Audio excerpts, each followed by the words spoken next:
Aku dan adik iparku bertengkar, dan seketika itu juga suamiku menamparku dengan keras, hingga mataku berkunang-kunang. Ibu mertuaku yang berdiri di sampingnya tertawa terbahak-bahak. Bagus, nak, hajar saja. Perempuan perusak seperti dia memang pantas dipukul. Pukul dia biar sadar diri, biar dia kapok dengan sifat kurang ajarnya itu. Perkenalkan, namaku Citra Lestari. Sejak lahir, aku telah hidup bergelimang kemewahan. Kemanapun aku melangkah, selalu ada yang melayani. Namun, di usiaku yang ke-25 yang naif dan bodoh, aku justru mendambakan cinta yang tulus, sebuah perasaan yang tidak ternoda oleh kekayaan atau status. Aku ingin seorang pria yang mencintaiku apa adanya, bukan karena labelku sebagai putri dari Pak Suryo Wijoyo, pemilik grup Nusantara Jaya. Karena pemikiran yang dangkal, bodoh, dan naif itulah, aku menyembunyikan identitas asliku. Aku berpura-pura menjadi seorang karyawati biasa, seorang yatim piatu dari keluarga miskin, dan akhirnya menikah dengan Bimo Prakoso, seorang pria dari daerah yang punya mimpi besar di ibu kota. Aku meninggalkan villa mewahku di pusat Jakarta, dan pindah ke sebuah rumah petak sempit yang berbau apek dan lembab di sebuah gang yang dalam dan kumuh. Aku memulai hari-hari yang kelak kuingat sebagai neraka dunia. Dan itu juga merupakan masa paling bodoh dalam hidupku. Hariku dimulai pukul 5 pagi untuk membersihkan dapur yang penuh minyak sisa masakan semalam. Aku membawa keranjang ke pasar induk, menawar setiap ikat sayur dan potong ikan, lalu bergegas memasak untuk melayani 3 mulut yang seleranya lebih sulit daripada raja. Ibu Ratna, ibu mertuaku, adalah seorang wanita yang sangat materialistis, kejam, dan fanatik dalam memandang rendah perempuan. Wajahnya selalu masam, dan bibirnya yang tipis seolah selalu siap melontarkan kata-kata hinaan yang tajam. Jangan lelet begitu, perempuan, menyiapkan sarapan saja tidak becus. Kalau menunggu kamu selesai, anakku bisa pingsan kelaparan. Dasar manusia lambat seperti kura-kura. Sungguh sial keluargaku menerimamu. Suara cempreng Ibu Ratna yang memekakkan telinga terdengar setiap pagi, seolah sudah menjadi kebiasaan yang menghantam gendang telingaku. Aku menahan diri, menelan semua amarah, tanganku tetap lincah mengiris bawang sambil tersenyum hambar. Kupikir kesabaranku akan ditukar dengan kedamaian, tapi aku salah. Di mata orang-orang tak berpendidikan, kesabaran seorang wanita terpelajar justru dianggap sebagai sebuah kerendahan. Rini, adik iparku, adalah perwujudan dari kemalasan dan sifat suka pamar. Di usianya yang sudah 23 tahun, ia adalah tipe gadis yang begitu membuka mata langsung menjelajahi ponsel, melihat-lihat tas dan pakaian bermerek. Ia tidak menghasilkan uang sepeser pun, tapi gaya hidupnya seperti anak konglomerat. Setiap pagi ia tidur sampai siang, dan begitu bangun, ia langsung cemberut dan melotot pada kakak iparnya. "Mbak, kamu menyetrika kemeja ini bagaimana sih? Kok kusut begini?" "Tahu tidak, kemeja ini kubeli di Zara. Orang kampungan sepertimu pasti seumur hidup belum pernah pakai baju jutaan, jadi tidak tahu cara menyetrikanya, kan?" Rini melempar kemeja itu ke lantai, bibirnya cemberut sambil mengumpat. Jika aku adalah Citra yang dulu, hanya dengan satu lambaian tangan, puluhan toko Zara akan mengirimkan paket pakaian ke rumahnya sampai ia tak sanggup memakainya.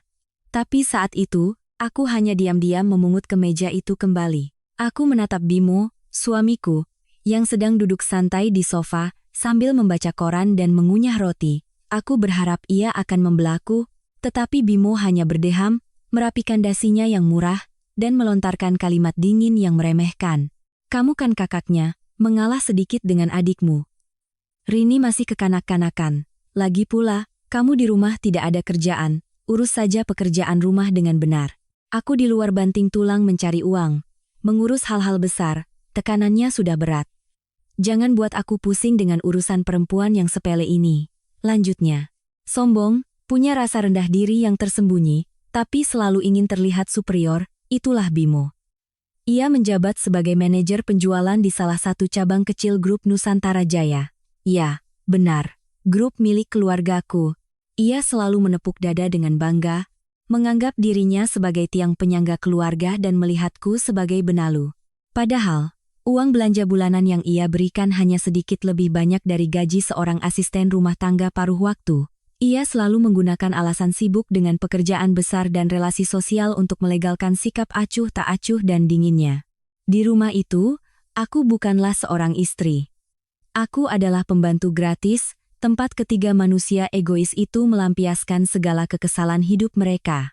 Bau minyak menempel di rambutku, kelelahan tergambar jelas di bawah mataku. Perlahan-lahan aku kehilangan harga diri seorang ratu untuk menjalani hidup yang hina hanya demi dua kata, keluarga. Tapi kesabaran manusia ada batasnya, dan tirai kegelapan itu cepat atau lambat pasti akan terkoyak. Kebusukan sebuah pernikahan jarang sekali datang dari badai besar yang tiba-tiba.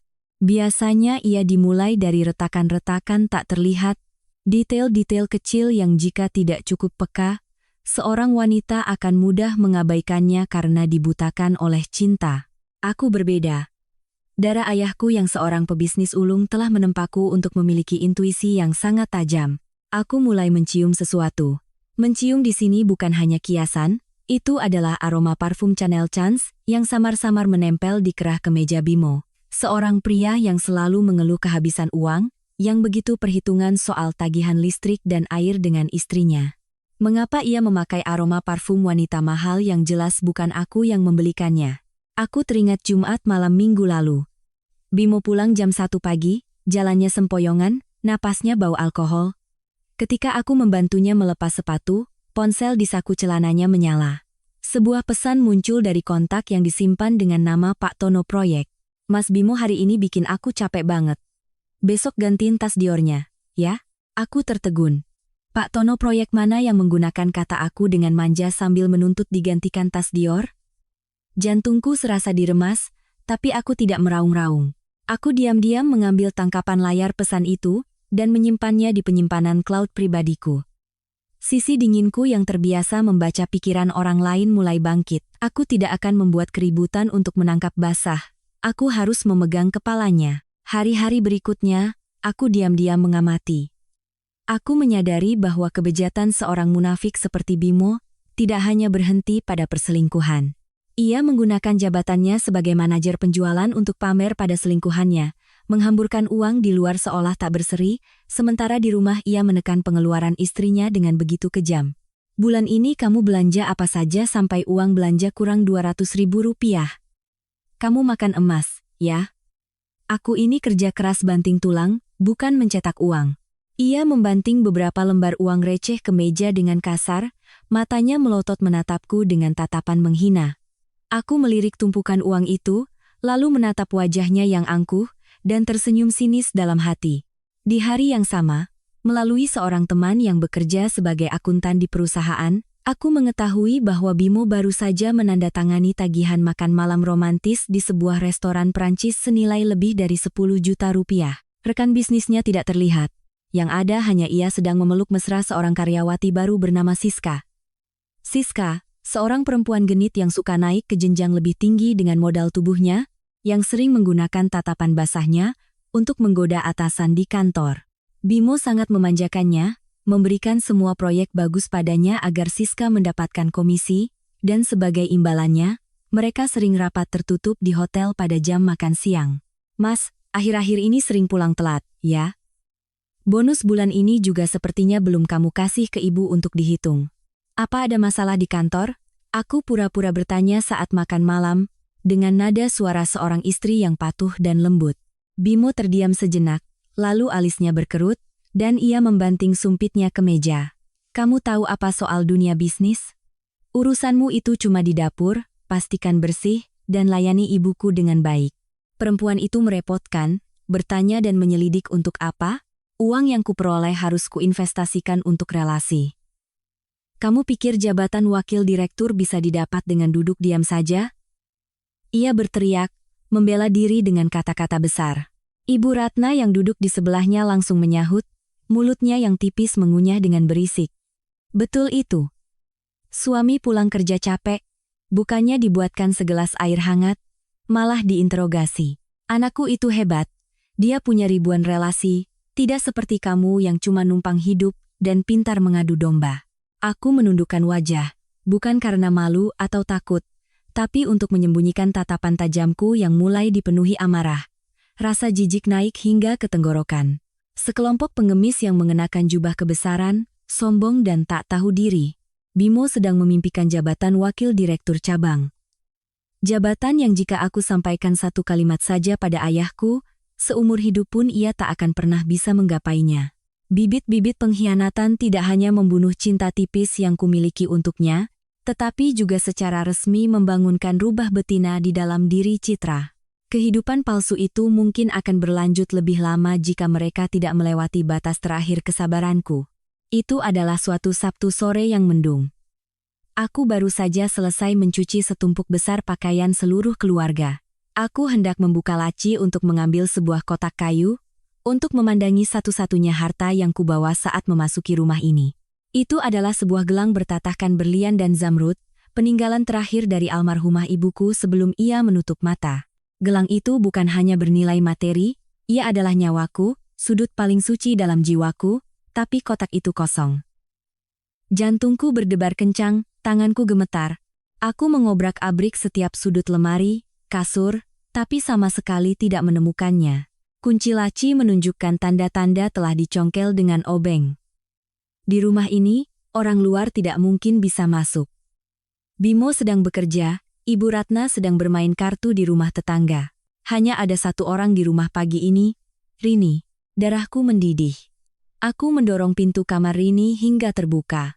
Kamar itu dipenuhi bau parfum murah yang bercampur dengan pakaian yang berserakan. Ia sedang berdandan, bibirnya merah menyala, sambil bersiul dan memegang tas Zara palsu, bersiap untuk pergi bersenang-senang dengan teman-temannya yang matre. Dan di sanalah ia, tergeletak di atas meja riasnya yang berantakan, kilauan berlian memantul menyilaukan mata. Gelang ibuku dimasukkan begitu saja ke dalam kotak beludru murahan. Aku melangkah masuk, langkahku pelan tapi membawa tekanan ribuan kilogram. Aku langsung menuju meja riasnya, merebut gelang itu, dan menggenggamnya erat. Suaraku menjadi rendah dan dingin, begitu dingin hingga suhu ruangan seakan turun beberapa derajat. Apa yang kamu lakukan dengan barangku? Rini terlonjak kaget. Ia berbalik, wajahnya awalnya menunjukkan kepanikan seorang pencuri yang tertangkap basah. Tapi sifat kurang ajar keluarga ini sudah mendarah daging. Kepanikan itu cepat hilang, digantikan oleh dagu yang terangkat angkuh. Matanya melotot menantang. Mbak gila, ya? Masuk kamarku tanpa mengetuk pintu. Barangmu, gelang butut dari perak kusam itu, aku lihat tergeletak begitu saja. Kupikir mau kubawa ke pinggir jalan, lihat apa bisa laku beberapa perak untuk beli segelas boba. Cuma gelang butut saja hebohnya seperti harta karun. Mau teriak-teriak mengadu di rumah ini, hah? Rini berteriak, sambil maju hendak merebut kembali gelang itu. Aku menghindar ke samping, mataku setajam belati menatap lurus ke wajahnya. Butut? Laku beberapa perak? Aku tersenyum sinis, senyum setengah bibir yang penuh dengan penghinaan mendalam. Matamu buta atau kepalamu itu isinya cuma ampas tahu? Mencuri di dalam rumah, mencongkel lemari kakak iparmu untuk mengambil barang lalu menggadaikannya untuk membeli tas palsu. Apa kamu tidak merasa malu? Jika rumah ini tidak bisa mengajarimu apa itu harga diri, maka hari ini aku yang akan mengajarimu. Aku mengayunkan tangan, melempar tas palsu yang ia banggakan ke lantai, lalu menginjaknya dengan ujung sepatuku.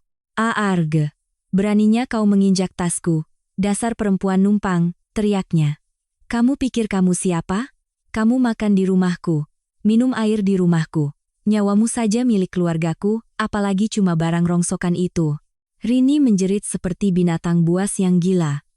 Ia mulai histeris, menjambak rambutnya sendiri, dan menghentakkan kakinya ke lantai dengan keras.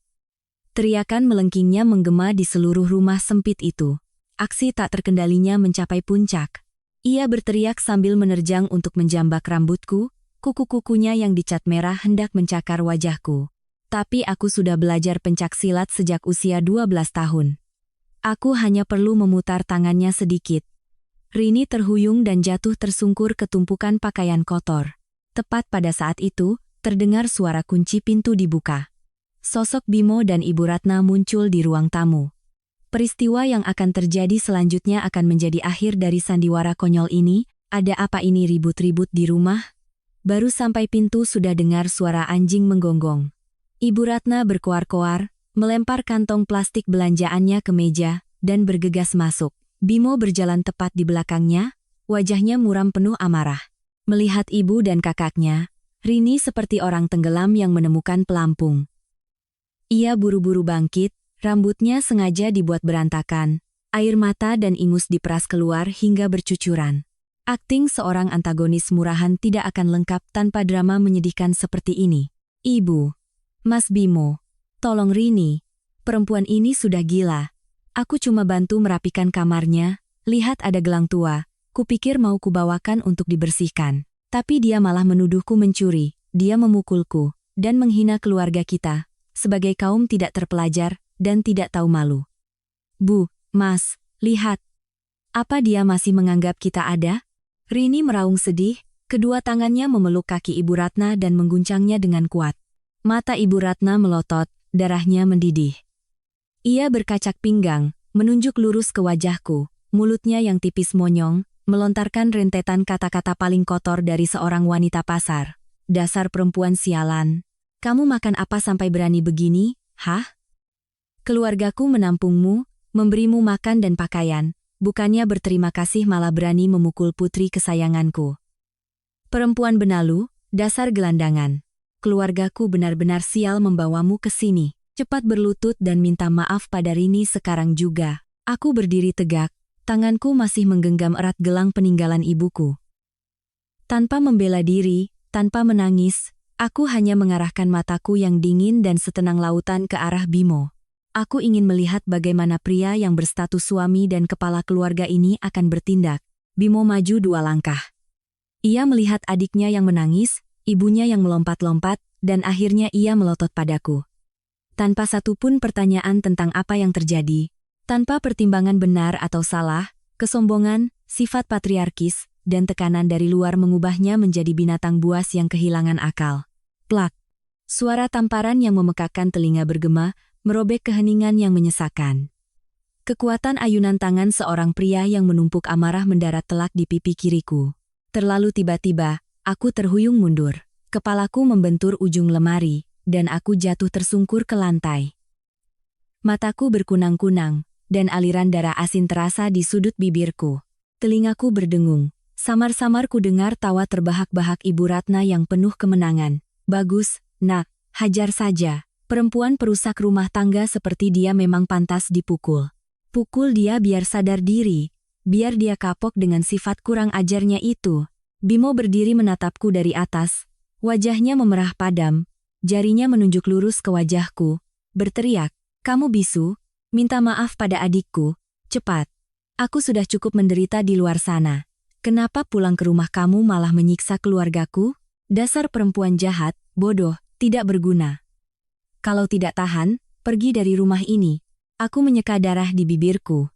Tamparan itu benar-benar sakit, tapi tidak membuatku menangis. Sebaliknya, tamparan itu menyadarkanku. Tamparan itu membangunkan seluruh harga diri Citra Lestari yang telah terkubur selama setahun terakhir. Cinta bodohku telah habis. Sedikit rasa hormat sebagai suami istri telah mati total. Mereka tidak menganggapku sebagai manusia. Mereka menganggapku sebagai tameng untuk menutupi kerendahan diri mereka. Aku perlahan-lahan bangkit berdiri. Pemandangan ribut mereka kini di mataku tak lebih dari sekawanan monyet yang sedang beratraksi. Bimo melihatku terdiam, mataku yang gelap tak menunjukkan riak sedikitpun. Tiba-tiba ia merasakan getaran aneh. Ia tidak tahu bahwa tamparannya barusan telah memaku peti mati untuk seluruh keluarganya. Aku tidak meneteskan air mata, tidak berteriak, tidak merusak barang, tidak perlu membalas dengan kata-kata kotor mereka. Ketenanganku yang mencekam seolah membuat suasana di ruangan itu menjadi dingin. Ibu Ratna berhenti tertawa, Rini berhenti menangis. Bimo terpaku di tempatnya. Aku dengan lembut menepuk debu di ujung celanaku, berbalik, dan berjalan lurus menuju kamar tidur kami, meninggalkan 3 pasang mata yang terheran-heran di belakang. Kamu mau kemana? Aku bicara kamu tidak dengar? Berlutut minta maaf pada anakku. Ibu Ratna tergagap, berusaha memulihkan wibawanya. Aku menganggapnya seperti udara. Mendorong pintu kamar, aku menarik satu-satunya koper kecil yang kubawa saat datang ke rumah ini. Aku tidak mengambil barang apapun yang dibeli Bimo, tidak sehelai baju pun yang kubeli dari sisa uang belanja. Aku hanya mengambil dokumen identitasku, laptop, dan memasukkan gelang ibuku ke dalam saku dada.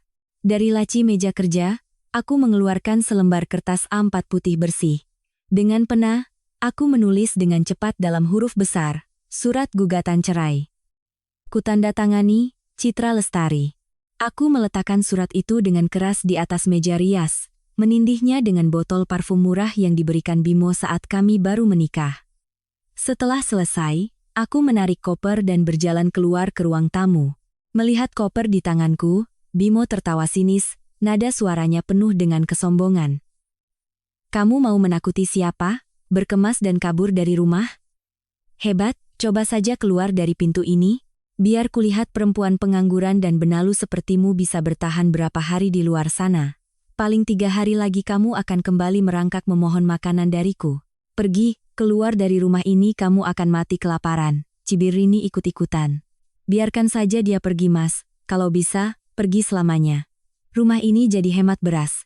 Dasar benalu yang pura-pura suci. Aku berhenti tepat di depan pintu, membalikkan badan. Aku menggunakan tatapanku yang setenang air danau di musim gugur, namun setajam ribuan jarum, untuk memandang ketiga manusia yang berdiri di sana.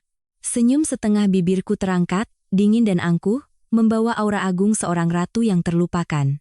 Bimo, surat gugatan cerai kutinggalkan di atas meja, tanda tangani, lalu bawa ke pengadilan. Mulai detik ini, hubungan kita berakhir.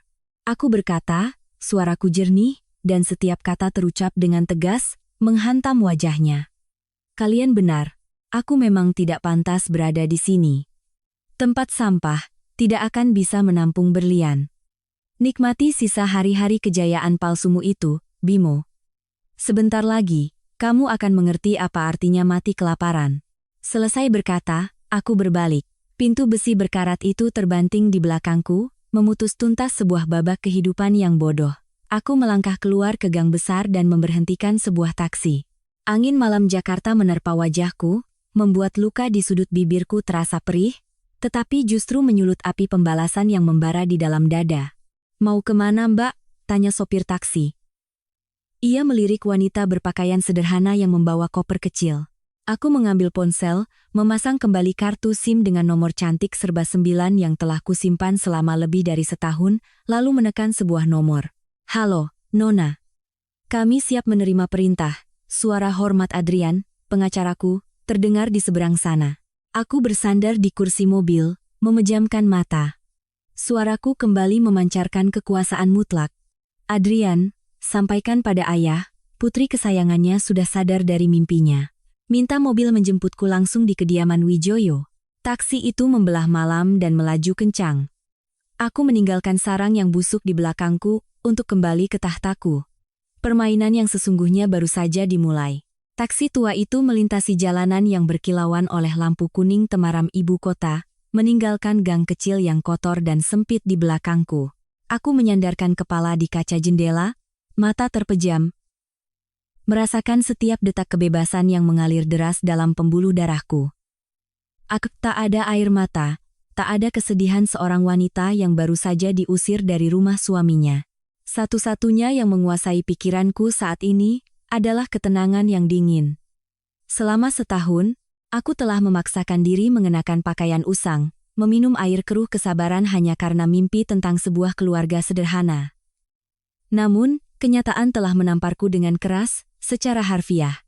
Itu mengajarku bahwa kebaikan yang salah tempat adalah pembiaran bagi kejahatan untuk tumbuh subur. Sudah sampai, Mbak? Suara sopir taksi yang ragu-ragu membuyarkan lamunanku. Ia menoleh ke belakang, matanya tak bisa menyembunyikan keterkejutan bercampur rasa segan saat melihat tempat mobilnya berhenti. Aku membayar, mengambil koper kecilku, dan turun. Di hadapanku bukanlah pintu besi berkarat yang berderit setiap kali ditiup angin seperti di rumah Bimo. Di hadapanku adalah gerbang perunggu cor utuh yang menjulang tinggi, diukir dengan motif-motif rumit yang menjadi simbol grup Nusantara Jaya. Di balik gerbang itu adalah sebuah properti seluas ribuan meter persegi, megah dan berwibawa seperti sebuah istana mini di jantung Jakarta. Di tempat ini, dari setiap ubin yang melapisi halaman hingga lampu kristal di aula utama, semuanya memancarkan aura kekuasaan mutlak. Inilah wilayah ayahku, kerajaan yang seharusnya kuwarisi sebagai satu-satunya pewaris. Melihat sosokku, dua penjaga berjas hitam langsung berdiri tegak, membungkuk 90 derajat. Gerbang perunggu itu perlahan terbuka tanpa suara. Di tengah halaman, seorang pria berusia sekitar 30-an, bertubuh tinggi tegap, mengenakan setelan jas buatan tangan yang sempurna, sedang berdiri menunggu dengan tangan di belakang. Itu adalah Adrian, kepala pengacara grup, tangan kanan ayahku, dan juga orang yang diam-diam mengawasiku selama aku bersikeras menjalani hidup sederhana. Selamat datang kembali, Nona. Suara Adrian yang dalam dan hangat bergema di tengah malam. Ia melangkah maju, dengan sigap mengambil alih koper dari tanganku. Tanpa pertanyaan basa-basi, tanpa tatapan menyelidik, hanya ada kesetiaan dan pemahaman mutlak. Aku mengangguk kecil. Melangkah di atas jalan setapak berbatu yang kukenal. Setiap langkah melewati air mancur yang gemericik, dan rumpun mawar yang basah oleh embun malam. Udara di sini jernih, tak ada lagi bau minyak dan asap, tak ada lagi bau apek dari kemiskinan dan kekerdilan. Pintu kayu ek terbuka, kehangatan dari perapian di ruang tamu menyambutku. Di atas sofa kulit, ayahku, Pak Suryo Wijoyo, sedang duduk menikmati secangkir teh. Seekor rubah tua yang terkenal licin di dunia bisnis, yang bisa membalikkan keadaan dan menentukan nasib ribuan karyawan hanya dengan kerutan dahi. Tapi saat ini, ia hanyalah seorang ayah yang merindukan putri satu-satunya. Melihatku, ia buru-buru meletakkan cangkir tehnya, kerutan di dahinya mengendur. Matanya bersinar dengan kegembiraan yang tak terkira. Citra, putri ayah, akhirnya kamu mau pulang juga ke orang tua ini. Ia bangkit, melangkah cepat, dan merentangkan kedua tangannya. Aku berlari ke pelukannya, membenamkan kepala di bahunya yang kokoh yang beraroma cerutu khas. Rasa aman, terlindungi, dan hangat menyebar ke seluruh tubuhku. Aku sudah pulang. Inilah kerajaanku. Ayah, maafkan aku karena sudah keras kepala, bisikku. Pak Suryo mengelus rambutku, tertawa. Ayah sudah bilang. Gerombolan mata duitan di sudut pasar itu mana bisa menampung burung phoenix dari keluarga Wijoyo. Sudah cukup bermainnya. Sudah cukup merasakan miskinnya, kan? Pulanglah, ayah selalu menunggumu. Tiba-tiba suaranya tercekat. Tangannya yang sedang mengelus pipiku mendadak kaku. Dalam cahaya terang dari lampu kristal, bekas 5 jari yang merah dan bengkak di pipi kiriku, serta bekas darah yang mengering di sudut bibirku terlihat sangat jelas. Suasana di ruang tamu yang luas itu seketika membeku, suhu seakan turun hingga minus. Senyum di bibir Pak Suryo lenyap total, digantikan oleh awan hitam kemarahan yang pekat. Tatapan lembut seorang ayah seketika berganti dengan kekejaman dingin seorang tiran. Ia menyentuh pipiku dengan jarinya yang kasar, suaranya menjadi rendah, keluar dari sela-sela giginya, membawa aura membunuh, yang bahkan membuat para penjaga di luar pintu bergidik. Siapa yang melakukannya? Jawab ayah. Siapa yang berani menyentuh sehelai rambut pun putriku? Aku mengangkat kepala menatap ayah, sudut bibirku sedikit terangkat membentuk senyum dingin. Aku tahu amarah ini akan membakar habis seluruh kejayaan palsu pria yang telah menamparku. Suami palsuku. Dia menamparku karena aku memergoki adiknya mencuri peninggalan ibu. Suaraku datar, tanpa nada sedih, seolah hanya melaporkan berita yang tak penting. Wajah Pak Suryo menegang karena marah. Ia membanting tinjunya ke meja teh dari kayu jati utuh. Brak! Set cangkir porselen antik bergetar hebat. Bagus, bagus sekali. Raungnya, urat-urat di pelipisnya menonjol. Seorang udang rebon, seorang manajer rendahan yang hidup dari gaji perusahaan milikku, berani menyentuh pewaris Nusantara Jaya. Dia pikir nyawanya terlalu panjang, rupanya. Ia berbalik ke arah Adrian yang berdiri diam di sudut ruangan, memberi perintah dengan suara tegas tanpa ampun. Adrian, segera blokir seluruh data si bajingan bernama Bimo Prakoso di cabang nomor 3. Kumpulkan semua bukti, semua pelanggarannya selama setahun ini untukku. Besok pagi, aku sendiri yang akan turun ke cabang rendahan itu. Akan kubuat dia tahu harga dari tamparan ini, akan ia bayar dengan sisa hidupnya, yang terpuruk di dasar lumpur. Adrian menunduk, matanya berkilat tajam. Siap, Pak Ketua. Berkas korupsi, penggelapan, dan penyalahgunaan jabatannya sudah lama saya siapkan. Hanya menunggu Nona mengangguk untuk menjeratnya. Aku berbalik menatap bayanganku di cermin besar di tengah aula. Citra yang lemah lembut dan pasrah dalam balutan pakaian usang telah mati malam ini. Seorang ratu sedang bangkit dari lumpur. Aku kembali menatap ayah, mengangguk pelan. Jangan biarkan dia mati terlalu cepat, ayah. Aku ingin dia hidup tapi seperti mati, merasakan penghinaan yang paling dalam. Pukul 8 pagi keesokan harinya, langit Jakarta cerah tanpa awan, berbanding terbalik dengan badai yang akan segera datang. Di cabang nomor 3 grup Nusantara Jaya, suasana kerja ramai seperti biasa, dan pusat perhatian tak lain adalah Bimo Prakoso, manajer penjualan yang berpenampilan munafik. Bimo melangkah keluar dari lift, wajahnya terangkat angkuh hingga ke langit-langit. Ia mengenakan setelan abu-abu muda baru yang dibelinya dari uang belanja istri yang ia potong, dasi sutra mengkilap, dan menenteng tas kulit sintetis. Setiap langkahnya berketuk di lantai marmer, memancarkan aura seorang atasan, seseorang yang berada di puncak kesuksesan. Di kepalanya saat ini, dunia seolah berada dalam genggamannya. Semalam, ia baru saja mengusir istrinya yang kampungan dan benalu dari rumah. Ia yakin seyakin-yakinnya bahwa perempuan tanpa uang, tanpa pekerjaan, dan tanpa keluarga seperti Citra, hanya akan bertahan di jalanan paling lama 3 hari sebelum merangkak kembali ke kakinya, menangis memohon semangkuk nasi. Ia tersenyum puas. Membayangkan kali ini, ia akan membuat Citra berlutut mencium kaki ibu, dan adiknya baru boleh masuk ke rumah. Ia menyukai perasaan berkuasa itu, perasaan menginjak-injak seorang wanita terpelajar untuk memuaskan rasa rendah diri yang tersembunyi di dalam jiwa pria daerahnya. Terlebih lagi, hari ini adalah hari besar. Menurut rumor, kantor pusat akan mengirim orang untuk mengumumkan pengangkatan pejabat tinggi di cabang. Dengan prestasi penjualan yang sebenarnya adalah hasil mencuri pekerjaan bawahan dan memakan komisi, Bimo yakin kursi wakil direktur cabang sudah pasti menjadi miliknya. Ia sudah menyiapkan pidato pelantikan yang muluk-muluk, sudah berjanji akan membelikan Ibu Ratna cincin emas, dan Rini sebuah iPhone terbaru. Wow, Pak Bimo hari ini keren sekali. Jas baru ya Pak? Suara centil terdengar. Siska, selingkuhan rahasia Bimo. Karyawati dengan mata jenit itu membawa secangkir kopi dan mendekat. Ia mengenakan gaun ketat, sengaja memamerkan lekuk tubuhnya, bibirnya merah menyala. Bimo melihat Siska, matanya menyipit penuh nafsu. Ia melirik sekitar, melihat karyawan lain sibuk, lalu tangannya menyentuh pinggang Siska dengan lembut, tersenyum menang. Tentu saja, sayang. Hari ini adalah hari penobatanku, harus tampil beda, kan? Siska meliuk, menyandarkan dadanya ke lengan Bimo, berbisik manja. Jadi, nanti setelah dilantik jadi wakil direktur, Mas mau kasih aku hadiah apa? Tas Dior yang kemarin Mas janjikan mana? Aku kan sudah melayani Mas dengan sangat baik. Bimo menepuk dada, kesombongannya membumbung tinggi ke otak. Cuma tas Dior itu apa? Setelah naik jabatan, gaji dan bonus melimpah. Akan kubelikan kamu motor NMAX baru biar keren. Kamu nurut saja sama aku, pasti enak. Terus, istri tua di rumah gimana?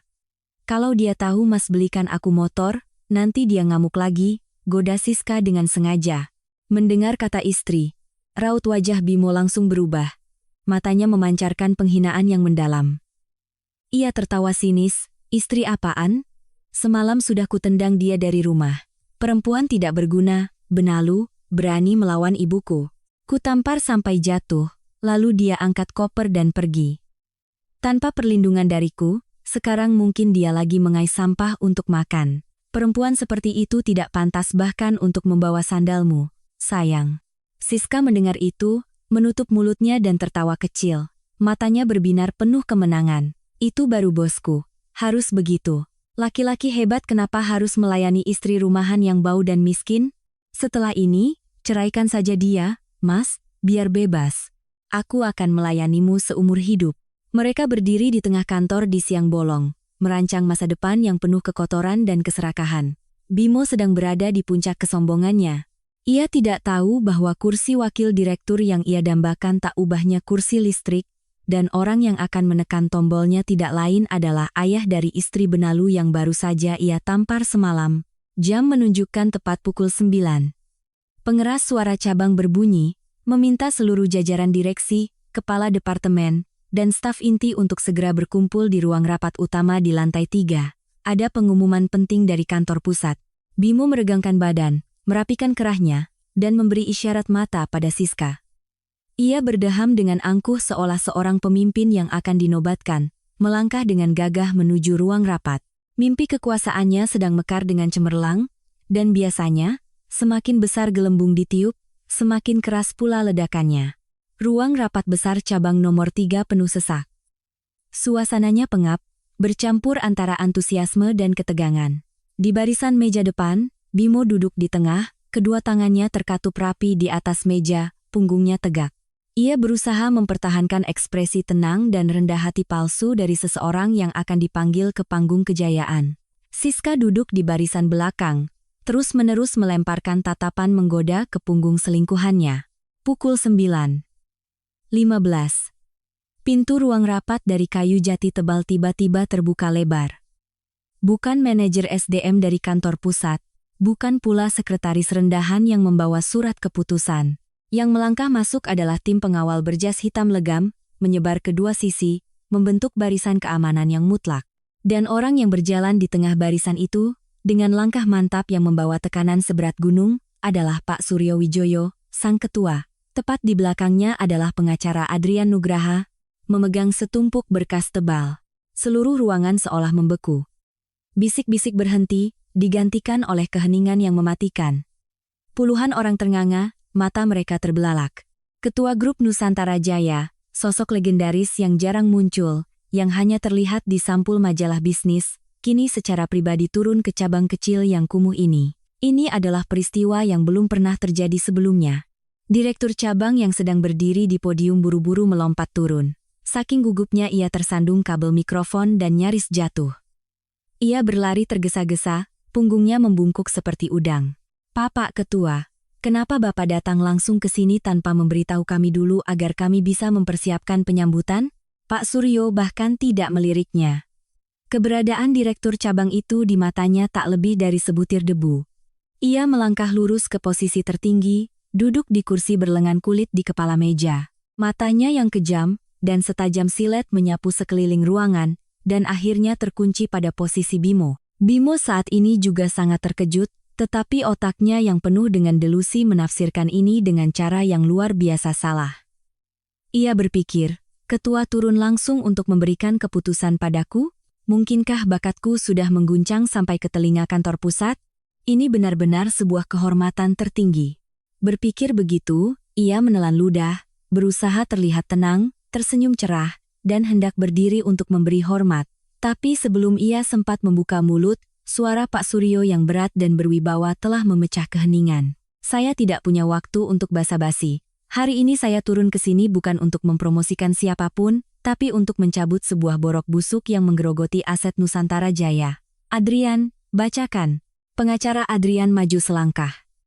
Sikapnya yang tenang dan dingin kini dilapisi oleh aura penghukuman. Ia membuka berkas, berdeham, dan mulai membacakan setiap kata dengan lantang dan jelas, begitu jelas hingga gaungnya memekakkan telinga. Berdasarkan hasil penyelidikan independen dari tim pengawas internal, Bimo Prakoso, manajer penjualan cabang 3, selama 1 tahun terakhir telah menyalahgunakan jabatan dan wewenang untuk melakukan tindakan-tindakan berikut. Pertama, membuat 15 kontrak media fiktif, menggelapkan dana perusahaan sebesar 2,4 miliar rupiah. Kedua, bersekongkol dengan pemasok material, menerima komisi ilegal senilai 800 juta rupiah. Ketiga, Adrian berhenti sejenak, matanya melirik lurus ke arah barisan kursi tempat Siska duduk, menggunakan kartu kredit perusahaan yang diperuntukkan bagi tamu dan mitra untuk membayar pengeluaran pribadi, belanja barang mewah, perhiasan, serta membayar tagihan restoran dan hotel untuk hubungan gelap dengan bawahan bernama Siska. Seluruh ruangan seolah meledak. Puluhan pasang mata serentak tertuju pada Bimo. Wajah Bimo berubah-ubah dari merah pada menjadi pucat pasi, lalu menjadi kelabu seperti mayat. Mimpi menjadi wakil direktur hancur berkeping-keping, menusuk kembali ke tenggorokannya. Kakinya gemetar hebat, keringat dingin membasahi dahinya. Sambil berpegangan pada tepi meja agar tidak jatuh, ia tergagap, suaranya melengking menyedihkan. Tidak mungkin, ini fitnah. Pak Ketua, Bapak salah paham. Saya mana berani. Serak. Pak Suryo merebut tumpukan berkas setebal telapak tangan dari Adrian, mengayunkan tangannya dengan kekuatan penuh. Berkas itu melayang di atas meja dan menghantam wajah Bimo.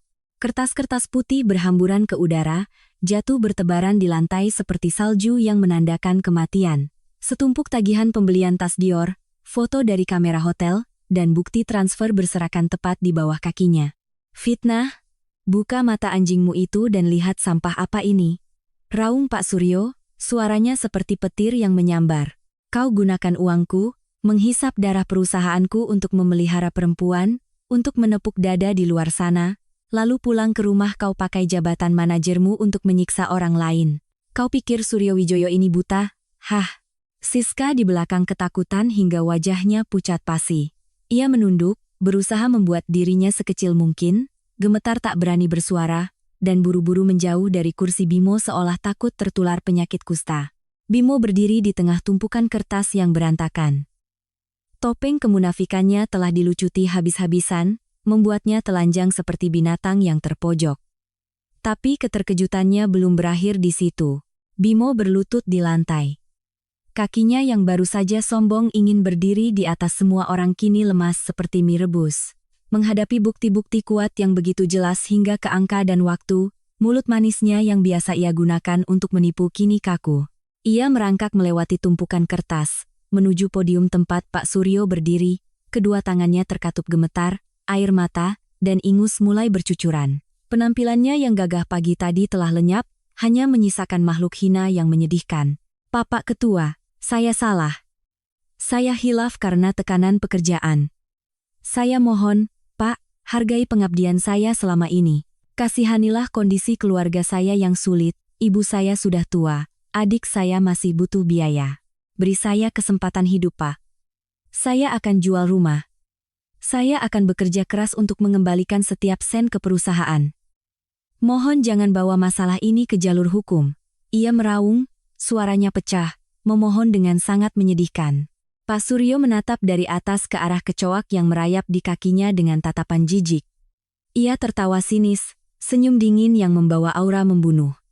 Kondisi keluarga sulit, ibu tua, adik butuh biaya, suara Pak Suryo memanjang, penuh sindiran hingga ke tulang. Kau gunakan latar belakang busukmu itu untuk membenarkan kebejatanmu? Kalau begitu, jawab aku. Tangan kotor mana milikmu yang semalam terangkat, menampar seorang wanita di dalam keluarga itu? Ucapan Pak Suryo bagaikan bom waktu yang baru saja dipicu. Bimo tertegun, seluruh tubuhnya menegang. Matanya terbelalak, penuh kebingungan dan ketakutan yang luar biasa. Ia tidak mengerti mengapa ketua grup Nusantara Jaya, yang berkuasa itu menyinggung urusan rumah tangganya. Mengapa ia tahu bahwa Bimo menampar istrinya semalam? Bapak bicara apa? Saya hanya mendidik istri saya yang numpang hidup di rumah. Dia kurang ajar pada ibu saya. Urusan ini tidak ada hubungannya dengan perusahaan, kan, Pak? Bimo tergagap, otaknya buntu. Mendidik istri yang numpang hidup?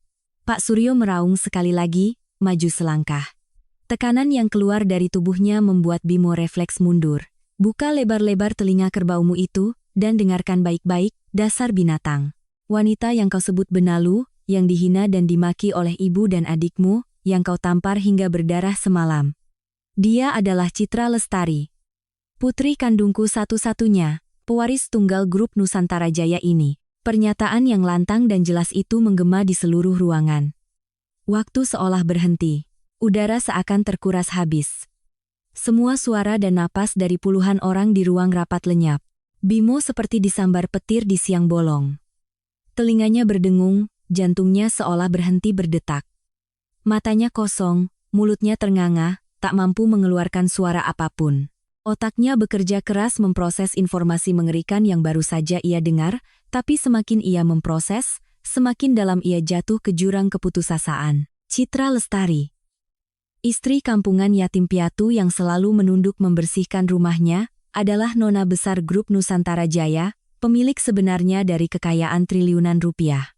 Ia telah memegang sebongkah berlian tak ternilai, tapi ia mengiranya hanya sebuah batu kerikil di pinggir jalan. Tidak hanya itu, Ia bahkan meludahinya dan menginjak-injaknya. Kenyataan ini begitu kejam hingga ia ingin pingsan saat itu juga untuk melarikan diri, tapi otaknya yang sadar memaksanya untuk menahan setiap rasa penyesalan dan ketakutan. Pak Suryo tidak memberinya kesempatan untuk bernapas. Ia menoleh ke Adrian, memberi perintah tegas dengan suara seorang penguasa yang sedang menjatuhkan hukuman mati. Pengacara Adrian, bacakan keputusan penanganan.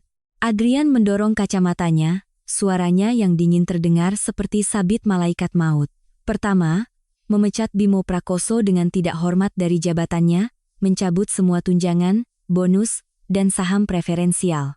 Kedua, seluruh berkas penggelapan aset senilai lebih dari 3 miliar rupiah akan diserahkan langsung ke pihak kepolisian. Grup akan menuntut ganti rugi penuh.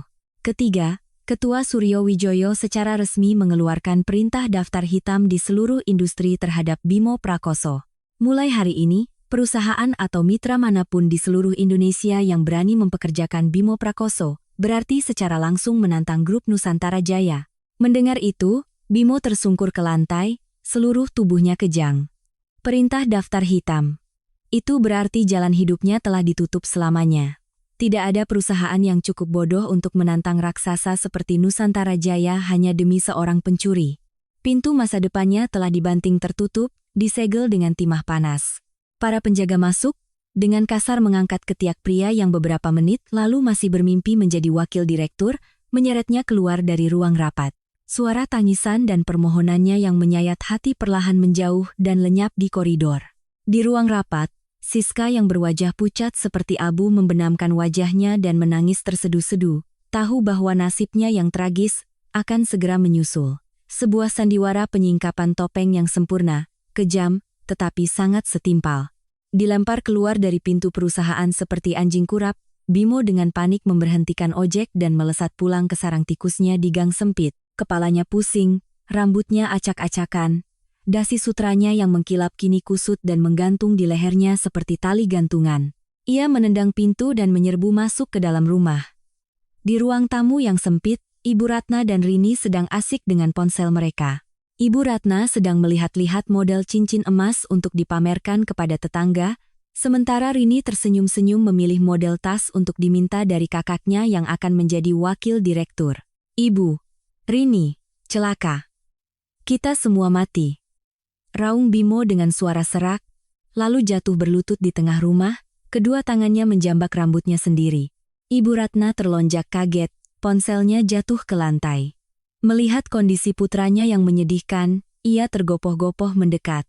Astaga, Bimo, kamu kenapa? Perusahaan dirampok, jabatan wakil, direkturmu bagaimana? Wakil direktur apaan lagi? Semuanya hancur. Bimo berteriak histeris tepat di wajah ibunya. Sikap baktinya yang palsu menguap, digantikan oleh sifat binatang buas saat terpojok. Aku dipecat, dituntut, masuk daftar hitam seluruh industri. Kita akan jadi gelandangan. Kita semua akan masuk penjara. Wajah Rini pucat pasi, ia tergagap. Mas ngomong apa? Kenapa tiba-tiba begini? Siapa yang menghalangi Mas? Bukannya Mas bilang dekat dengan bos besar? Bos besar? Bos besar itu ayahnya si Citra, tahu tidak? Kalian semua bodoh. Bimo memukul-mukul dadanya, air mata bercampur dengan keringat masam. Istri yang semalam ibu suruh aku pukul, istri yang gelangnya kamu curi itu. Dia adalah putri tunggal pemilik grup Nusantara Jaya. Pemilik perusahaan tempat aku bekerja. Lihat sekarang, kalian perempuan perusak. Ibu dan kamu sudah menghancurkan hidupku, menghancurkan keluarga ini. Ucapan Bimo seperti petir yang menyambar di tengah rumah. Ibu Ratna mundur, matanya terbelalak, mulutnya menganga tak bisa tertutup. Rini seolah kehabisan darah, kedua kakinya lemas, dan ia jatuh terduduk di lantai yang dingin. Citra, nona besar Nusantara Jaya, kekayaan triliunan, dan semalam, tangan mereka sendiri yang telah menampar, menghina, dan mengusir Dewi keberuntungan itu dari rumah. Perasaan menyesal yang luar biasa, kepedihan karena kehilangan tambang emas, bercampur dengan ketakutan akan pembalasan dendam, menciptakan sebuah tsunami yang menenggelamkan ketiga manusia serakah itu. Tidak boleh. Dia kan istrimu. Surat cerai belum didaftarkan. Masih ada harapan. Teriak Ibu Ratna. Bimo, Rini, Cepat. Kita ke rumahnya minta maaf. Berlutut dan mohon ampun padanya. Dia itu lemah lembut, sabar. Ibu menangis sedikit saja pasti dia luluh. Ibu Ratna meraung-raung, buru-buru menyambar jaketnya, menarik kedua anaknya berlari keluar gang. 30 menit kemudian, di depan gerbang perunggu megah kediaman Wijoyo, 3 manusia yang semalam sebelumnya masih angkuh menghina, kini seperti 3 anjing yang menunduk, berlutut di atas lantai batu di depan gerbang. Mereka tidak peduli lagi dengan harga diri, tidak peduli dengan tatapan menghina para penjaga. Ibu Ratna menjambak rambutnya, memukul-mukul tanah, memulai adegan tangisan palsunya yang biasa, tapi kali ini dicampur dengan kehinaan yang paling dalam. Citra. Menantuku yang baik. Ibu salah. Ibu sudah tua dan bodoh. Buka pintunya, nak. Masalah suami istri selesaikan baik-baik. Nak. Ibu Ratna meraung, tangis palsunya menggema di seluruh sudut jalan. Bimo, yang berlutut di sebelahnya, menampar wajahnya sendiri berulang kali dengan keras. Tamparan yang ia berikan padaku semalam, kini ia balas ke dirinya sendiri dengan kekuatan yang sama, hingga sudut bibirnya berdarah. Citra. Istriku, aku kerasukan setan. Aku bersumpah hanya mencintaimu. Maafkan aku. Demi hubungan kita selama setahun ini, tolong minta ketua untuk mencabut daftar hitamnya. Aku mohon. Rini menangis meraung-raung, lalu berbalik menjambak rambut ibunya sambil menyalahkan. Ini semua gara-gara ibu. Ibu yang menyuruh Mas Bimo memukulnya. Ibu yang memanjakanku makanya aku ambil gelangnya. Citra. Aku kembalikan gelangmu. Maafkan keluarga kami. Mereka saling menyalahkan, saling menghina, memamerkan semua kekotoran dan kehinaan mereka tepat di depan gerbang yang megah. Di balkon lantai 2, aku mengenakan gaun sutra hitam, memegang segelas anggur merah, dengan dingin menatap ke bawah pada sandiwara menyedihkan itu.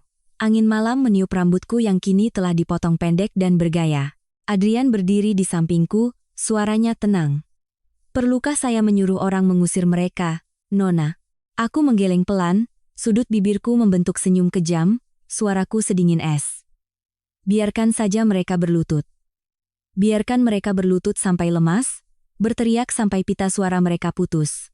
Adrian, suruh orang menyalakan penyiram air untuk membersihkan halaman. Halaman kita hari ini terlalu kotor. Di bawah, air bertekanan tinggi dari sistem penyiram otomatis menyembur lurus, mengguyur basah kuyup ketiga manusia yang sedang berlutut. Teriakan kacau terdengar di tengah guyuran air dingin. Gerbang besi yang megah tetap tertutup rapat, menolak mereka. Mereka pikir beberapa tetes air mata buaya bisa membeli kembali kebaikan yang telah mereka injak-injak. Tidak. Permainan baru saja dimulai. Ganjaran setimpal masih menunggu mereka di depan. Dengan kekuatan grup Nusantara Jaya, daftar hitam bukanlah sekadar secarik kertas. Ia adalah jaring tak terlihat yang mencekik hingga sesak napas. Keesokan harinya setelah adegan memalukan di depan vilaku, Bimo membawa map berisi lamaran pekerjaan. Ia masih berkhayal bahwa dengan status mantan manajer Nusantara Jaya, perusahaan saingan akan menyambutnya dengan karpet merah. Tapi hidup tidak semudah ia mencuri hasil kerja bawahannya. Begitu melamar ke 3 perusahaan besar, Departemen SDM memanggilnya bukan untuk wawancara, tapi untuk mengusirnya. Maaf, Pak Bimo. Perusahaan kami lebih baik merekrut lulusan baru daripada menerima seseorang dengan catatan korupsi, mencuri uang perusahaan, dan namanya disebut langsung oleh Ketua Suryo Wijoyo. Silakan keluar agar tidak mengotori lantai kami. Direktur SDM sebuah perusahaan melempar berkas lamaran tepat ke wajah Bimo, disertai lambaian tangan menghina. Bimo berjalan terhuyung-huyung ke jalan. Langit Jakarta panas menyengat, tapi hatinya sedingin es. Putus asa. Ia mencari satu-satunya pelampung terakhir yang ia pikirkan, Siska. Ia mengumpulkan sisa uang receh di sakunya, membeli seikat mawar, dan menunggu di depan kos elit tempat ia pernah menyewakannya untuk selingkuhannya itu. Ia yakin, bagaimanapun mereka pernah mesra, ia telah membelikannya banyak tas dan parfum. Sekarang ia jatuh miskin, Siska pasti akan menampungnya untuk sementara. Tapi Bimo lupa hukum alam para benalu. Ketika pohon kehabisan getah, benalu akan terbang mencari pohon lain. Begitu melihat Bimo yang lusuh membawa bunga, Siska yang sedang bergandengan tangan dengan seorang pria berperut buncit dan botak yang keluar dari mobil Mercedes langsung berubah raut. Ia terkejut, buru-buru menarik tangannya, dan menatap Bimo seolah melihat tumpukan sampah. "Bimo, kamu ngapain di sini?" bentaknya, suara centilnya kini tak ada lagi. "Siska, ini aku. Aku kehilangan segalanya. Bolehkah aku menumpang beberapa hari?" "Kita mulai dari awal lagi." Bimo tergagap, hendak memegang tangan Siska. Plak! Siska menampar wajah Bimo. Tamparan itu tidak sesakit tamparan yang ia berikan padaku, tapi membawa penghinaan yang luar biasa. Ia berkacak pinggang, bibir merahnya monyong sambil memaki. "Mulai dari awal, kamu gila. Kamu sekarang pengangguran yang dikejar polisi karena utang 3 miliar. Kamu mau menyeretku mati bersamamu? Dasar sampah. Pergi dari sini. Jangan sampai pacarku melihatmu, nanti dia hajar kamu sampai cacat." Pria berperut buncit di sebelahnya berdeham. Satpam kos langsung berlari keluar, mendorong Bimo hingga jatuh tersungkur di pinggir jalan. Buket mawar itu hancur di bawah roda Mercedes yang melaju kencang. Bimo duduk di tanah, meraung pilu. Pengkhianat itu akhirnya ditusuk dari belakang oleh pengkhianatan. Sementara itu, di rumah, bencana lain sedang mengetuk pintu. Rini, adiknya yang malas dan manja, sedang bersembunyi di bawah tempat tidur. 3 preman bertato, dengan tangan memegang tongkat besi, menendang pintu dan menyerbu masuk. Kebiasaan Rini berbelanja barang mewah dengan uang pinjaman online ilegal telah jatuh tempo. Bunga berbunga, utang dari puluhan juta membengkak menjadi hampir 0,5 miliar. Mereka menyiram sem bercat merah bercampur terasi ke seluruh ruang tamu, lalu menyeret Rini dari bawah tempat tidur, menamparnya hingga berkunang-kunang, dan memaksanya menulis surat pengakuan utang. Efek domino telah dimulai, meremukan setiap keping kesombongan palsu keluarga mereka. Melihat putrinya dipukuli preman, diancam akan dijual ke rumah bordil, Ibu Ratna menangis histeris. Tapi sifatnya yang kejam tidak membiarkannya mengakui kesalahan. Ia melimpahkan semua kesalahan pada si rubah betina, Siska. Menurut logika piciknya, Siskalah yang telah menggoda putra emasnya, menipunya, membuatnya kehilangan jabatan dan istri, hingga keluarganya hancur. Darahnya mendidih. Ibu Ratna membawa pisau buah, naik ojek, dan mengintai di depan kantor baru pacar botak Siska untuk melabrak dan menuntut uang. Ketika melihat Siska turun dari mobil dengan jenit, Ibu Ratna menjerit seperti babi disembelih, menerjang dan menjambak rambut keriting Siska. "Pelacur! Kembalikan uang anakku. Kau hancurkan keluargaku. Akan kubunuh kau." Tapi Ibu Ratna tidak tahu bahwa pacar baru Siska adalah seorang bos rentenir. Belum sempat ia mengangkat pisaunya, 2 anak buahnya yang bertubuh besar sudah menendangnya hingga terpental beberapa meter. Mereka mengeroyoknya, ada yang menjambak, ada yang memukul punggung dan pinggangnya dengan brutal.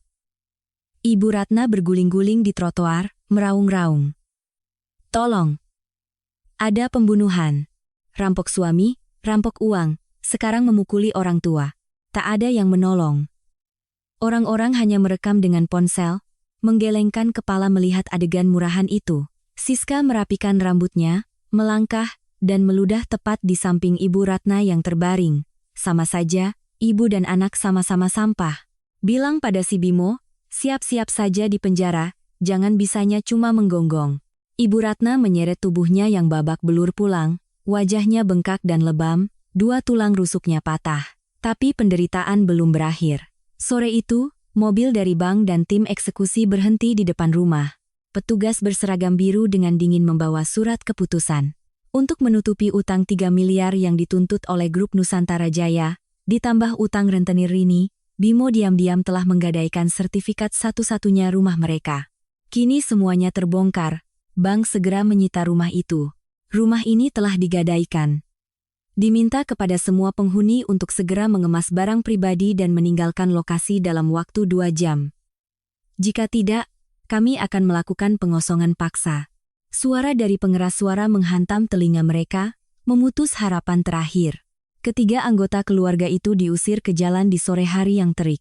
Tanpa uang sepeser pun, tanpa pakaian mewah, tanpa jabatan. Mereka meringkuk di samping beberapa kantong plastik berisi pakaian lusuh, terdampar di gang kecil tempat mereka dulu pernah menyombongkan diri. Tetangga yang dulu sering dihina oleh Ibu Ratna kini menertawakan mereka. Bimo menutupi wajahnya dan menangis, sementara Ibu Ratna memegangi dadanya yang sakit sambil terbatuk-batuk. Mereka resmi kehilangan segalanya, terpojok. Keluarga Bimo harus tinggal di sebuah kamar kos kumuh beratap seng di pinggiran kota, tempat di mana air selokan selalu meluap hingga mata kaki setiap kali hujan. Jika orang normal menghadapi tragedi akibat keserakahan mereka sendiri, mereka akan bertobat. Tapi bagi mereka yang dasarnya sudah busuk, hukuman tidak membuat mereka sadar, malah memicu sisi gelap yang lebih gila dan kejam. Di kamar kos yang panas seperti neraka, bau apek menusuk hidung. Bimo duduk di atas tikar robek, mengisap rokok murah, matanya memerah. Ia tidak menyalahkan dirinya yang selingkuh, tidak menyalahkan dirinya yang korupsi, juga tidak menyalahkan ibu dan adiknya. Dalam otaknya yang bengkok, semua kesalahan ada padaku. Citra, dia yang menjebakku. Benar, pasti perempuan itu dan ayahnya yang merencanakan semua ini. Bimo membanting tinjunya ke lantai semen, menggeram seperti anjing gila. Dia pura-pura miskin untuk menguji hatiku, lalu menunggu aku masuk perangkap untuk merebut segalanya. Aku sudah menghabiskan setahun merawat dan memberinya makan, tapi dia berani berkhianat. Merawat dan memberinya makan? Aku tertawa saat mendengar laporan dari orang suruhan Adrian yang mengawasi mereka. Seorang pria yang setiap bulan hanya memberi istrinya 3 juta rupiah untuk belanja. Memaksa istrinya melayani seluruh keluarga seperti pembantu, berani menggunakan kata merawat. Ibu Ratna, yang terbaring di tempat tidur, ikut menimpali. Benar, nak. Perempuan penipu seperti itu punya triliunan tapi dia sembunyikan. Dia biarkan kita hidup susah, biarkan Rini sampai harus pinjam rentenir. Dasar jahat. Dasar iblis. Bimo mengisap rokoknya dalam-dalam. Sebuah kilatan muncul di matanya yang gelap. Tapi, Bu, Ibu lupa satu hal. Hukum di Indonesia jelas. Aku dan dia belum bercerai. Aku belum tanda tangan, pengadilan belum memutuskan. Artinya, di atas kertas, aku masih suaminya yang sah. Rini, yang sedang menangis karena ingin minum boba, langsung bangkit, matanya berbinar. Betul. Kalau suami istri, harta harus dibagi 2. Mas Bimo, setengah dari grup Nusantara Jaya itu harusnya milik Mas, milik keluarga kita. Benar, raung Bimo. Keserakahan membangkitkan sisa-sisa kewarasannya yang terakhir. Dia istriku, nyawanya milikku, hartanya juga harus jadi milikku. Pak Suryo sudah tua, cepat atau lambat, pasti mati. Asal aku pegang kelemahannya, paksa dia untuk tidak bercerai, aku akan jadi penguasa, aku akan duduk di tahta itu. Aku tidak terima dihina seperti ini. Mereka saling memandang dalam kegelapan, senyum mengerikan terukir di wajah kotor mereka. Ketika manusia menolak cahaya kebaikan, mereka siap menandatangani kontrak dengan iblis. Ide untuk memeras dan menghancurkan kehormatan istri yang pernah ia sebut benalu secara resmi lahir dari sudut kumuh dan bau itu. Sementara mereka berkubang dalam lumpur kegelapan, di dunia cahaya, aku sedang mengalami transformasi luar biasa. Citra yang lemah lembut, berambut panjang dikepang, dan mengenakan kaos longgar telah selamanya tinggal di malam yang menentukan itu. Aku keluar dari salon dengan rambut yang dipotong pendek sebahu, lurus, dan dicat warna platinum berasap yang sangat tajam. Aku membuang semua pakaian sederhanaku. Lemariku kini dipenuhi oleh setelan-setelan berwibawa dari merek-merek desainer ternama, Saint Laurent, Tom Ford, Chanel. Senin pagi, sebuah Rolls-Royce Phantom hitam mengkilap berhenti di depan menara pusat grup Nusantara Jaya. Penjaga membukakan pintu, aku melangkah keluar. Sepatu hak tinggi Christian Louboutin-ku berketuk dengan irama angkuh. Di lobi beralas marmer, aku mengenakan setelan merah anggur, menonjolkan pinggang rampingku. Mataku tersembunyi di balik kacamata hitam besar, memancarkan aura yang begitu dominan, hingga setiap karyawan yang lewat menahan napas dan menunduk memberi jalan. Aku secara resmi mengambil alih kursi Chief Executive Officer, CEO, melangkah ke ruang dewan direksi di tengah keterkejutan para rubah tua pemegang saham. Awalnya ada yang mencibir, menganggapku hanya boneka pajangan yang ayahnya siapkan. Tapi di rapat pertama, aku membungkam mereka dengan angka. Proyek Kota Mandiri di Selatan, laba bersih kuartal ini turun 12%. Pak Tren, bagaimana Anda menjelaskan pembengkakan biaya material hingga 30 miliar hanya dalam sebulan? Anda pikir saya tidak bisa membaca laporan keuangan? Atau Anda pikir mata saya buta? Aku melempar laporan itu ke meja, suaraku setajam silet, mataku menatap lurus ke arah direktur yang bertanggung jawab. Pak Tren berkeringat dingin, tergagap. Hanya dengan 3 pertanyaan tajam, aku membongkar jaringan korupsi internal, memutuskan untuk memecat dan merestrukturisasi seluruh departemen pengadaan pagi itu juga. Ketegasan, sikap dingin, dan otak bisnisku membuat seluruh dewan direksi tunduk. Dan di setiap langkah itu, selalu ada bayangan kokoh di sisiku, pengacara Adrian Nugraha. Ia bukan hanya menangani masalah hukum. Adrian adalah orang yang membuatkanku teh kamomil setiap kali aku bekerja hingga larut malam, orang yang menjadi tameng dari sorotan kamera wartawan, dan satu-satunya orang yang menatapku tanpa rasa takut atau sanjungan. Nona sudah bekerja keras. Hari ini Anda melakukannya dengan sangat baik. Adrian meletakkan berkas di mejaku, tersenyum hangat, menghapus dinginnya ruang CEO yang luas. Aku menatap Adrian, melepas kacamata hitamku, dan tersenyum kecil. Panggil aku Citra saja, Adrian. Di antara kita tidak perlu sekaku itu. Mata Adrian sedikit bergetar. Ia menatapku, ketulusan dan kekaguman yang mendalam berkilauan di matanya. Bagi saya, Anda akan selalu menjadi ratu. Aku merasakan kehangatan mengalir di hatiku yang pernah membeku. Masa lalu kotor dengan Bimo seperti kulit ular tua yang telah kulepaskan. Aku hidup kembali, lebih cemerlang dan lebih angkuh dari sebelumnya. Tapi sebelum melangkah sepenuhnya menuju matahari, aku tahu aku harus membersihkan sisa sampah terakhir yang mengancam dari selokan. Bimo tahu ia tidak akan bisa melangkah masuk ke menara Nusantara Jaya. Ia tahu ia seperti semut yang ingin mengguncang pohon raksasa, jadi ia memilih cara paling hina dari para pengecut, bermain kotor. Melalui beberapa koneksi dari preman rentenir adiknya, Bimo berhasil menghubungi Tigor Bopeng, seorang preman kambuhan, wajahnya penuh bekas luka, dan sedang buron karena kasus penganiayaan. Mereka bertemu di sebuah warung bir kumuh di pinggiran kota. Di bawah cahaya remang-remang, Bimo menuang bir, dengan tangan gemetar menyodorkannya pada Tigor, suaranya memohon tapi menyembunyikan rencana jahat. Bang Tigor, saya punya bisnis. Kalau berhasil, abang bisa dapat puluhan miliar untuk kabur ke luar negeri dan hidup enak, tidak perlu sembunyi lagi. Tigor menyeringai, memamerkan giginya yang kuning karena rokok, sambil memainkan pisau lipat di tangannya. Kau itu pengangguran yang dikejar utang. Dari mana kau punya puluhan miliar untukku? Coba ceritakan. Bimo mencondongkan tubuh, merendahkan suaranya, matanya memancarkan kegilaan. Istri saya, Citra Lestari, putri pemilik grup Nusantara Jaya, dia mau menceraikan saya.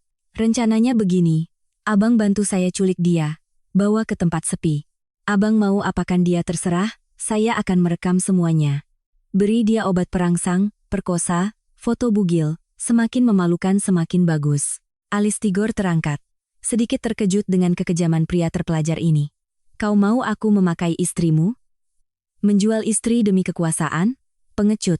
Bimo mengertakkan gigi, mengabaikan hinaan itu. Saya hanya butuh uang dan kekuasaan. Dengan video itu di tangan, ayahnya yang seperti dewa pun harus tunduk menandatangani surat pengalihan 30% saham untuk saya demi menyelamatkan kehormatan putrinya. Dan Citra tidak akan pernah berani menceraikan saya. Saat itu, puluhan miliar untuk abang hanya uang receh. Kontrak dengan iblis itu disepakati dengan sebuah tos gelas. Bimo tidak peduli lagi dengan moral atau hukum. Ia ingin menggunakan kesucianku, kehormatan keluargaku, sebagai tangga untuknya naik ke tahta. Ia telah merencanakan segalanya untuk memancingku keluar, karena ia tahu aku selalu dijaga ketat. Mereka tidak bisa menggunakan kekerasan, jadi mereka akan menggunakan senjata paling hina, memanfaatkan sisa kebaikan manusia. Dan sutradara untuk adegan menyedihkan itu tak lain adalah si ibu mertua kejam, Ibu Ratna. Perangkap itu mulai dipasang. Itu adalah Jumat sore saat gerimis turun di Jakarta. Aku sedang duduk di kantor di lantai 30, memeriksa beberapa kontrak terakhir. Tiba-tiba, pesan dari nomor tak dikenal berbunyi, memecah keheningan. Aku melirik layar, itu adalah sebuah video. Jariku menekan tombol putar. Layar menampilkan pemandangan kumuh dan gelap. Ibu Ratna muncul, kurus kering, rambutnya acak-acakan, wajahnya lebam. Di tangannya yang gemetar, ada sebungkus racun tikus. Citra, ibu minta maaf. Ibu salah. Ibu tidak punya muka lagi untuk hidup. Raungnya, air mata bercucuran. Keluarga hancur, rumah hilang. Ibu tahu semua ini salah ibu. Bimo sudah gila. Dia pergi entah kemana. Ibu dan Rini hampir mati kelaparan. Nak, ibu mohon. Demi ibu pernah memasakkanmu sayur. Demi ibu pernah memanggilmu menantu. Datanglah temui ibu untuk terakhir kalinya di kos-kosan di bawah jembatan Cilincing. Ibu mau bersujud minta maaf sebelum ibu minum racun ini. Kalau kamu tidak datang, ibu akan mati penasaran. Video itu berhenti, meninggalkan keheningan. Sebuah drama yang dirancang dengan sangat buruk. Dengan otak yang terlatih di dunia bisnis, aku mudah melihat kejanggalannya. Seseorang yang begitu egois dan mencintai dirinya sendiri seperti Ibu Ratna. Mana mungkin berani bunuh diri? Caranya menunjukkan racun tikus itu bukan keputusasaan, tapi ancaman untuk memanipulasi. Mereka menggunakan belas kasihanku untuk memasang perangkap. Tapi aku bukan gadis lemah yang mudah mereka manfaatkan. Aku tersenyum dingin. Lari bukanlah gayaku. Jika mereka sudah repot-repot merancang ini, jika mereka mau menggunakan kematian untuk mengancamku, maka aku akan datang sendiri untuk memutus benang kusut ini selamanya, tidak memberi mereka kesempatan lagi. Sekaligus, aku ingin melihat rencana busuk apa yang Bimo sembunyikan di balik tangisan ibunya. Aku menekan tombol interkom. Adrian, ke ruanganku sebentar. 3 menit kemudian, Adrian masuk. Aku mendorong ponsel ke arahnya. Setelah menonton video itu, alisnya berkerut, matanya waspada. Nona, ini jelas perangkap. Mereka sudah terpojok, kondisi mental mereka tidak stabil. Area jembatan Cilincing itu sepi dan rawan. Anda tidak seharusnya pergi. Aku berdiri, mengenakan blazer sutra hitamku, mataku setenang danau sebelum badai. Aku tahu ini perangkap. Tapi jika aku tidak pergi hari ini, besok mereka akan mengirim video ini ke media, menuduh Nusantara Jaya menekan orang sampai mati. Aku ingin menyelesaikan ini tuntas. Siapkan mobil, panggil Pak Leman, sopirku, dan bawa 2 pengawal terbaik. Beritahu pihak kepolisian, kirimkan lokasiku pada mereka. Aku melirik jam tangan Patek Philippe edisi terbatas di pergelangan tanganku. Di dalamnya tertanam pelacak GPS dan tombol SOS. Adrian tahu sifatku. Begitu sang ratu memutuskan, tak ada yang bisa menghalangi. Ia mengangguk. Baik, mohon berhati-hati. Nona, saya akan memantau sinyal Anda. Jika mereka berani menyentuh sehelai rambut Anda, saya jamin mereka tidak akan melihat matahari esok. Mercedes G63 berlapis baja itu meluncur meninggalkan menara, membelah gerimis sore, menuju pinggiran kota yang sepi, tempat hantu-hantu keserakahan sedang menunggu mangsanya. Kos-kosan itu terletak di belakang lahan kosong yang ditumbuhi ilalang setinggi kepala, dikelilingi oleh sisa-sisa tembok pabrik tua yang terbengkalai. Jalanan becek membuat G63 harus berhenti sekitar 200 meter dari lokasi. Suasananya sunyi mencekam, hanya ada suara angin yang berdesir melalui celah-celah seng berkarat. Aku turun dari mobil. Bau busuk sampah dan bau apek menyengat hidung. Pak Leman, sopirku yang mantan anggota Kopassus, berjalan di sisiku. Di belakang, seorang pengawal bernama Agung, bertubuh tegap, tangannya selalu siaga di dekat pinggangnya. Kami berjalan menyusuri jalan setapak. Di ujung deretan kos, hanya ada satu kamar yang lampunya menyala redup. Pintu besinya sedikit terbuka, dari dalam terdengar isak tangis palsu Ibu Ratna. Hati-hati, Nona, bisik Pak Leman, matanya yang tajam menyapu sekeliling. Ketika kami tinggal 10 langkah lagi dari kamar itu, suara aneh terdengar dari atas. Brak, sebuah lempengan seng besar dari atap tiba-tiba terlepas, jatuh tepat di depan kami, menghalangi jalan. Debu berterbangan. Lindungi Nona, teriak Pak Leman, tapi sudah terlambat. Dari kegelapan kamar-kamar kosong di sekitarnya, 6 sosok bayangan muncul. Mereka mengenakan jaket gelap, wajah tertutup masker, tangan mereka memegang pipa besi dan parang. Pemimpinnya tak lain adalah Tigor Bopeng. Halo, cantik. Jauh-jauh datang ke sarang tikus ini, biar kami sambut dengan hangat, ya, desis Tigor, lalu memberi isyarat. Hajar 2 anjing penjaga itu, yang perempuan tangkap hidup-hidup untukku. Pak Leman dan Agung langsung maju, membentuk lingkaran pelindung di sekitarku. Pertarungan pecah seketika. Keterampilan pengawal Nusantara Jaya bukanlah main-main. Tapi Tigor tidak bodoh. Ia melihat serangan langsung tidak berhasil, Ia mundur, mengeluarkan botol kecil, dan melemparkannya ke lantai beton. P.Y.A.R. Asap putih pekat yang pedas menyebar. Bubuk cabai dicampur bahan kimia. Pak Leman dan Agung terbatuk-batuk, mata mereka perih. Memanfaatkan momen itu, Tigor menerjang, memukul tengkuk Agung hingga pingsan. Pak Leman dikeroyok dan diikat. Semuanya terjadi begitu cepat. Asap pedas masuk ke hidungku. Aku mundur, tanganku secara refleks menekan tombol SOS di jam tanganku. Sebuah bunyi bip sangat pelan terdengar. Sinyal telah aktif. Tigor melangkah mendekat, senyum mesum terukir di bibirnya. Ia menatapku seperti binatang buas melihat mangsa. Ia tidak menggunakan senjata, hanya menerjang dan mencengkeram lenganku. Wow, Nona triliuner ternyata wangi juga. Kulitnya halus begini, pantas si Bimo ngiler. Seorang anak buahnya datang, membekap hidungku dengan sapu tangan yang dibasahi obat bius. Aku menahan napas, meronta, tapi bau menyengat itu dengan cepat masuk, membuat otakku lumpuh. Sebelum kesadaranku hilang, aku samar-samar melihat mereka menyeretku masuk ke kamar kos kumuh itu. Di sana, tangisan Ibu Ratna telah berhenti, digantikan oleh tawa iblis. Aku sadar karena rasa dingin yang menusuk. Seseorang baru saja menyiram wajahku dengan air. Perlahan aku membuka mata, kepalaku pusing. Aku terikat di sebuah kursi kayu reyot. Di hadapanku, Bimo sedang sibuk mengatur kamera video yang diarahkan lurus padaku. Di ambang pintu, Ibu Ratna dan Rini berdiri menonton. Ibu Ratna sehat walafiat. Sudah bangun, istriku sayang? Bimo mendekat, mencengkeram daguku dengan kasar. Suaranya penuh kebencian. Kau tahu berapa lama aku menunggu saat ini? Saat di mana kau harus berlutut di kakiku, tunduk padaku. Aku menyentakkan kepalaku, menepis tangannya yang kotor. Mataku tidak menunjukkan kepanikan, justru aku menatapnya dengan rasa kasihan.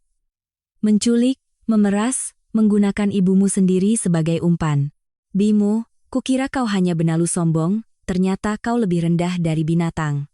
Bimo tertawa terbahak-bahak.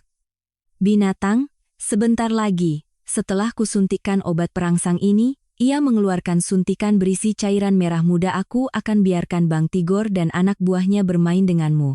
Kau akan menjerit, memohon di depan kamera ini. Video itu akan jadi mahakarya. Akan kukirim ke ayahmu, kita lihat apa dia mau menukarnya dengan 30% saham Nusantara Jaya. Dan kau tidak akan pernah berani menceraikanku. Ibu Ratna dari pintu menyahut, benar, nak, buat yang bagus, biar dia tahu rasa. Rini ikut menimpali, rasain. Nanti setelah direkam, suruh dia telepon ayahnya transfer 10 miliar ke rekeningku buat bayar utang. Kebejatan mereka telah mencapai puncaknya. Tapi aku tidak takut. GPS sudah aktif 30 menit yang lalu. Adrian dan polisi pasti sudah mengepung tempat ini. Yang kubutuhkan sekarang adalah mengulur waktu. Aku melirik Tigor yang bersandar di dinding. Aku tertawa sinis. Bimo, rencanamu bagus. Tapi kau meremehkan kecerdasan Bang Tigor. Bang, abang sudah lama di dunia hitam. Abang pikir pengecut seperti Bimo ini punya nyali untuk berbagi puluhan miliar dengan abang setelah ini? Begitu dia jadi miliarder, hal pertama yang akan dia lakukan adalah membungkam satu-satunya saksi kejahatannya, yaitu abang. Dia akan membayarku untuk menyewa geng lain untuk membunuhmu. Uang keluarga Wijoyo tidak mudah didapat, Bang. Hari ini abang menyentuhku, besok mayat abang akan mengapung di sungai. Bimo sedang mendorong abang ke liang lahat. Kata-kataku seperti bor yang menembus pikiran Tigor yang penuh curiga. Ia berdiri, matanya memerah menatap Bimo. Anak ini ada benarnya juga. Anjing, kau mau menipuku, mana uangnya? Beri aku uang muka sekarang baru aku kerja. Bang, jangan dengar dia. Dia menipu abang. Mana saya punya uang sekarang? Selesaikan dulu, baru kita dapat semuanya. Bimo panik, suntikan di tangannya jatuh. Ibu Ratna mencoba melerai. Keributan pecah di antara mereka sendiri. Mereka tidak sadar, di luar, malaikat maut sudah mengayunkan sabitnya. Duar! Sebuah suara tembakan memecah malam. Pintu besi reyot itu ditendang hingga terlepas dari engselnya. Dari luar, cahaya senter taktis menyilaukan seisi ruangan. Polisi! Jangan bergerak. Angkat tangan. Puluhan petugas berseragam anti peluru menyerbu masuk. Anak buah Tigor dilumpuhkan dalam sekejap. Tigor, yang sadar dirinya buronan, mencoba kabur lewat jendela. Tapi sesosok bayangan hitam melesat masuk lebih dulu. Adrian. Dengan satu tendangan memutar yang telak, Adrian menghantam pelipis Tigor. Preman itu jatuh pingsan seketika. Bimo membeku, menatap laras pistol yang diarahkan padanya. Dalam kepanikan, ia mencoba menyanderaku dengan pecahan kaca. Tapi sebelum ia sempat menyentuhku, sebuah tangan sekuat baja telah mencengkeram pergelangan tangannya, memutarnya hingga terdengar bunyi krak. Argh. Bimo menjerit kesakitan, tulang pergelangan tangannya patah di tangan Adrian. Adrian menendang kakinya hingga ia berlutut tepat di bawah kakiku. Adrian memotong tali yang mengikatku. "Nona, Anda tidak apa-apa?" tanyanya lembut. Aku tersenyum dingin. "Aku baik-baik saja. Kau datang di saat yang tepat." Dari pintu, ayah masuk, wajahnya penuh amarah. Di sudut ruangan, Ibu Ratna dan Rini gemetar ketakutan. Ibu Ratna bersujud di lantai. "Pak Polisi, Pak Ketua, saya dipaksa. Bimo yang memaksa saya. Jangan tangkap saya." Rini yang ketakutan sampai mengompol, ikut menyalahkan ibunya. "Ibu bohong. Ibu setuju. Ibu bilang mau dapat uang juga." Pemandangan ibu dan anak yang saling menyalahkan di depan polisi adalah sebuah komedi tragis yang paling menjijikkan. Bimo, dengan tangan diborgol, menatapku putus asa. "Citra, maafkan aku. Demi pernikahan kita." Aku melangkah, mengangkat dagunya dengan ujung sepatuku, senyumku lebih dingin dari puncak gunung. "Hutang pernikahan, sudah lunas sejak kau menamparku. Bimo, sisa hidupmu, habiskan saja di penjara. Di sana kau bisa makan gratis, tidak perlu takut mati kelaparan." Aku berbalik, melangkah keluar dari ruangan kumuh itu. Di luar, lampu sirine puluhan mobil polisi menerangi langit malam. Langit punya mata. Siapa menabur angin, akan menuai badai. Setengah tahun kemudian, musim gugur di Jakarta mewarnai jalanan. Hari ini adalah hari persidangan. Aku duduk di kursi korban, mengenakan setelan putih elegan. Di sebelahku, Adrian dengan setelan hitamnya. Di kursi pesakitan, ketiga anggota keluarga Bimo, tampak kuyu dan menyedihkan dalam balutan seragam tahanan. Selama persidangan, semua bukti tak terbantahkan. Saat diberi kesempatan bicara terakhir, Ibu Ratna meraung-raung memohon keringanan hukuman. Bimo menatapku, menggumamkan kata maaf yang terlambat. Tapi hukum tidak mengenal air mata buaya. Atas nama keadilan berdasarkan ketuhanan yang Maha Esa, suara hakim menggema, palu diketuk dengan keras. Menjatuhkan hukuman kepada terdakwa Bimo Prakoso 18 tahun penjara atas kejahatan penculikan dan penganiayaan. Menjatuhkan hukuman kepada terdakwa Ratna dan Rini, masing-masing 10 tahun penjara sebagai rekanan kejahatan. Palu hakim menjadi penutup babak kelam dalam hidupku. Tangisan mereka menggema saat polisi menggiring mereka ke mobil tahanan. Pintu mobil itu tertutup, selamanya melemparkan mereka ke dalam kegelapan penyesalan. Aku melangkah keluar dari gedung pengadilan. Sinar matahari terasa hangat di wajahku. Aku menghirup napas dalam-dalam, merasakan kebebasan mutlak. Masa lalu telah benar-benar berakhir. Citra yang lemah telah mati, yang tersisa adalah Citra yang kuat, angkuh, dan menjadi penguasa takdirnya sendiri. Adrian berjalan di sisiku, tersenyum hangat, dan dengan lembut menyibak rambut yang menutupi wajahku. Semuanya sudah berakhir. "Kita pulang, Citra," katanya pelan. Aku menatap dalam matanya yang tulus. Bibirku membentuk senyum paling cerah yang pernah ada. "Iya, kita pulang. Masa depan pasti akan sangat indah." Mobil melaju, membawa kami menuju jalan yang dipenuhi cahaya. Hidup adalah sebuah drama, tetapi hak untuk menulis kelanjutannya selalu ada di tangan mereka yang berani bangkit dari lumpur. Terima kasih telah menyimak cerita ini. Bagaimana pendapat Anda tentang hukuman yang diterima keluarga Bimo? Tinggalkan komentar, bagikan, sukai, dan berlangganan saluran ini, agar tidak ketinggalan cerita-cerita dramatis selanjutnya. Semoga Anda selalu kuat dan bahagia dalam hidup.